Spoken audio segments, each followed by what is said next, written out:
Did you know that the philosophical predecessor of Cynicism, Antisthenes, used the dog as a central symbol in his teaching? It is not a metaphor chosen at random.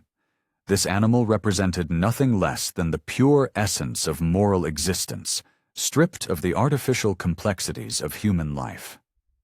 Antisthenes, a devoted disciple of Socrates who lived in the 4th century BC, wanted people to see how absurd opulence and superficiality could be. Those two things, he said, were like unnecessary ornaments on the tree of true knowledge and virtue. Thus, he adopted the dog as a symbol of honesty and purity, strongly challenging the deeply rooted social conventions of his time. Can you imagine how a simple dog can encapsulate such a provocative and revolutionary philosophy? Antisthenes took his lesson to the extreme, which for some was fascinating and for others simply incomprehensible. Just as dogs do not feel ashamed of their natural behavior, he proposed that humans should live without worrying about the opinions of others. In his view, the dog was the personification of an authentic life, free from the hypocrisy that often plagues our daily interactions. This idea was so influential that it became the basis for the term Cynicism, which derives from kynikos, meaning dog-like in ancient Greek. Antisthenes believed that true wealth lay in moral freedom, which could be achieved by eliminating superficial needs and embracing a life of simplicity and frugality. But how far are you willing to go to live with that canine purity? This focus on the dog as a symbol has a deeper impact than we might imagine at first glance.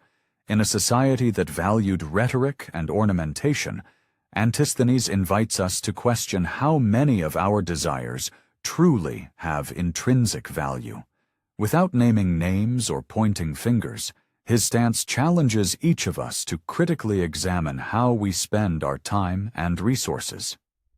The figure of the dog also brings with it a sense of belonging and loyalty, but it does so without the entangling attachments to status or wealth. His message was clear.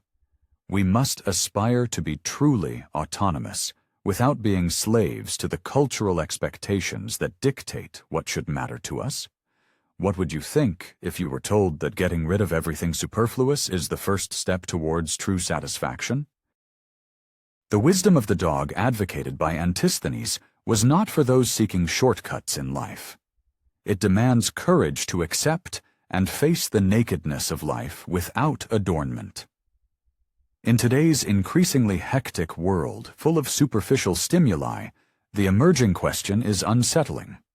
Could we, modern inhabitants of this globe, make that leap towards a more authentic way of life, less concerned with what will they say? In contrast to the futility of accumulating material goods and the anxious pursuit of social approval, the philosopher proposed that true strength lies in self-sufficiency and inner peace. It is here that the symbol of the dog stands as a beacon to remind us that true nobility often walks on furry paws and looks at us with sincere eyes, asking, "Are you ready to live with the honesty and simplicity of a dog?"